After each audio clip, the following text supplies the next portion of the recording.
श्री गणेशाय नमः। ओम परमात्मने नमः। गणनाथ सरस्वतीं रविशुक्र बृहस्पतीं पंचैतां संस्मरेत नित्यं वेदवाणीं प्रवर्तये। कृष्णाय वासुदेवाय हरये परमात्मने प्रणतक्लेशनाशाय गोविंदाय नमो नमः। सभी बंधु बांधवियों एवं श्रद्धालु भक्तों को मैं पंडित सवितेंद्र नाथ मिश्र हरिओम जी महाराज सभी को हरिओम नारायण। आप लोग भागवत महिमा की कथा श्रवण कर रहे हैं, यानी भागवत महात्म्य का श्लोक श्रवण कर रहे हैं। और यह विषय वृंदावन में देवर्षि नारद और भक्ति के बीच का संवाद है। भक्ति से देवर्षि नारद कह रहे हैं, केवल और केवल प्रभु के नाम संकीर्तन से, भजन से सारे दुख क्लेश मिट जाते हैं, क्योंकि ये युग का प्रभाव है। सतयुग में भगवान तपस्या से मिलते थे, त्रेता में भगवान यज्ञ के माध्यम से मिलते थे, द्वापर में भगवान दान से मिलते थे, लेकिन कलयुग में केवल और केवल भगवान के गुणानुवाद नाम संकीर्तन से मिलते हैं, क्योंकि ये युग का प्रभाव है। श्रुतोवाच इति तद्वचनं श्रुत्वा विस्मयं परमं गता भक्तिरुचे बचो भूय श्रूयतां तच्च शौनकः। तो सूत जी महाराज शौनकादिक ऋषियों से कहते हैं, इस प्रकार देवर्षि की बात सुनकर भक्ति को बहुत बड़ा आश्चर्य हुआ। फिर उसने जो कुछ कहा उसे सुनिए। भक्ति ने देवर्षि नारद से कहती हैं, भक्तिर्वाच सुरते त्वं हि धन्योषि मद्भाग्येन समागतः साधूनां दर्शनं लोके सर्वसिद्धिकरं परम। भक्ति कहती है कि हे देवर्षि, आप धन्य हैं। मेरा बड़ा सौभाग्य है जो आपका समागम हुआ। संसार में साधुओं का दर्शन ही, संतों का दर्शन ही समस्त सिद्धियों का परम कारण है। संत का दर्शन सारी सिद्धि दे देता है, ऐसा भक्ति कह रही है देवर्षि से। जयति जगति मायां यस्य कायाधवस्ते वचन रचन मेकं केवलं चाकलय्य ध्रुवपदमपि यातो यत् कृपातो ध्रुवोऽयं सकल कुशल पात्रं ब्रह्मपुत्रं नतास्मि। कह रही हैं कि हे ब्रह्मा जी के मानस पुत्र, मैं आपको प्रणाम कर रही हूँ। क्यों?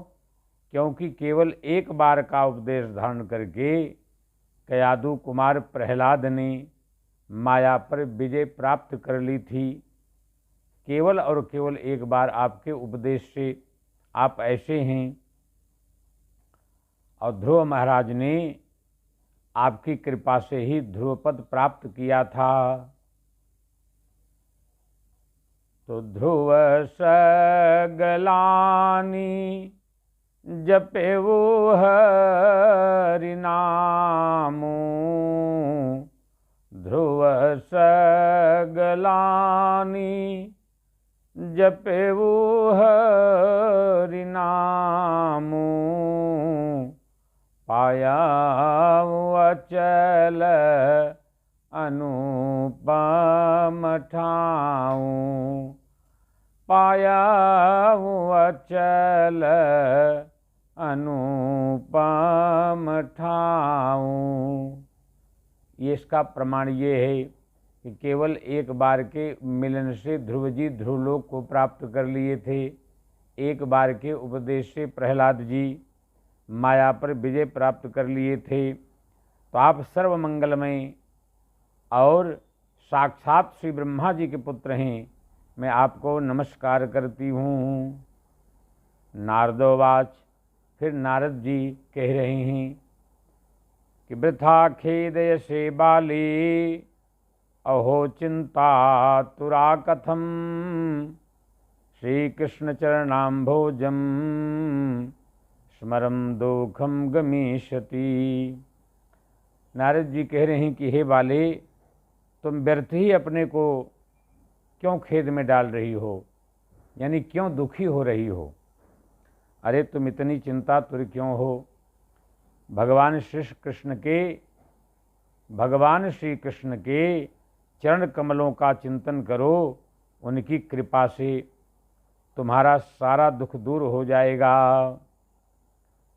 क्यों कि द्रौपदी च परित्रात्रा एन कौरव कश्मलात्, पालिता गोप सुंदर्यः श्री कृष्ण क्वापि नो गतः। कह रहे हैं कि जिन्होंने कौरवों के अत्याचारों से द्रौपदी की रक्षा की थी और गोप सुंदरियों को सनाथ किया था, वे कृष्ण कहीं चले थोड़े ही गए हैं, अर्थात भगवान आज भी हैं। त्वं तो भक्ति प्रिया तस्य सततं प्राणतोऽधिका, त्वयाहूतस्तु भगवान यातिनी च गृहेष्वपि। यहाँ ध्यान देने की बात यह है कि संत हों, ब्राह्मण हों, देवर्षि हों, केवल और केवल भगवान की शक्ति को प्रधान मानते हैं, क्योंकि उन्हीं की कृपा से सब कुछ होता है। जब भी आप कष्ट में पड़ो तो केवल और केवल भगवान का चिंतन करो तो उपाय मिल जाता है। तो देवर्षि नारद कहते हैं कि हे भक्ति, तुम तो भक्ति हो और सदा उन्हें प्राणों से भी प्यारी हो। तुम्हारे बुलाने पर तो भगवान नीचों के घरों में भी चले जाते हैं, ऐसे दया सिंधु हैं। क्योंकि मानस भी प्रमाण है कि कोमल चित अति दीन दयाला, कोमल चित अति दीन दयाला, कारण बिनु रघुनाथ कृपाला, कारण बिनु रघुनाथ कृपाला। इस श्लोक से एक संदेश है, बिना कारण के भगवान कृपा करते हैं। यानी जो नास्तिक हैं, जो धर्म को नहीं मानते, उनके यहाँ भी भगवान यदि भक्ति आ जाती है तो चले जाते हैं। सत्यादित्रियुगे बौद्ध वैराग्यो मुक्ति साधकौ, कलौ तु केवला भक्तिर ब्रह्म सायुज्य कारणी। सतयुग, त्रेता और द्वापर, इन तीन युगों में ज्ञान और वैराग्य मुक्ति के साधन थे, किंतु तो कलयुग जो युग चल रहा है, केवल और केवल भक्ति ही ब्रह्म सायुज्य अर्थात मोक्ष को देने वाली है। भक्ति ही मोक्ष को देने वाली है या मोक्ष कराने वाली है। इति निश्चिंत चिद्रूपः सद्रूपां त्वां सदर्जः, परमानंद चिन्मूर्ति सुंदरीं कृष्ण बल्लभाम। यह सोचकर ही परमानंद चिन्मूर्ति ज्ञान स्वरूप श्री हरि ने अपने सत्स्वरूप से तुम्हें रचा है, अर्थात भगवान के हृदय से तुम प्रकट हुई हो। तुम साक्षात श्री कृष्णचंद्र भगवान की प्रिया और परम सुंदरी हो। बद्ध्वांजलिं त्वया पृष्टं किं करोमीति चोकदा त्वां तदा ज्ञापयत कृष्णो मद्भक्तान् पोषयेति च।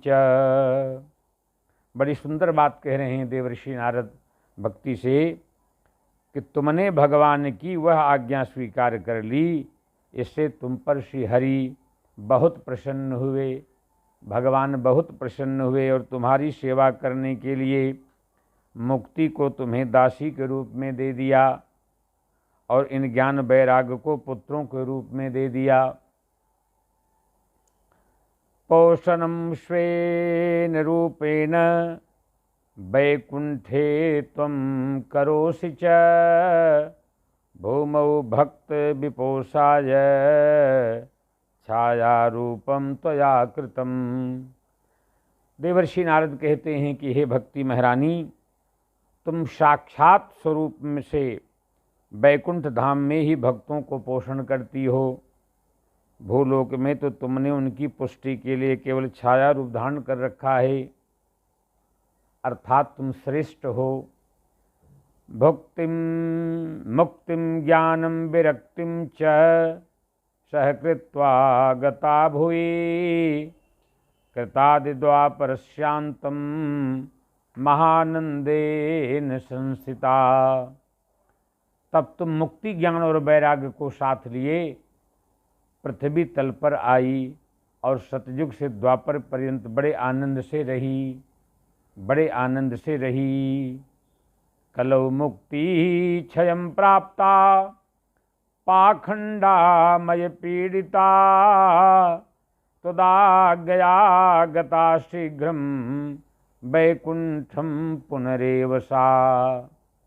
लेकिन जब ये कलयुग आया तो कलयुग में तुम्हारी दासी मुक्ति पाखंड रूप रोग से पीड़ित होकर क्षीण होने लगी थी, इसलिए वह तो तुरंत ही तुम्हारी आज्ञा से वैकुंठ लोक को चली गई।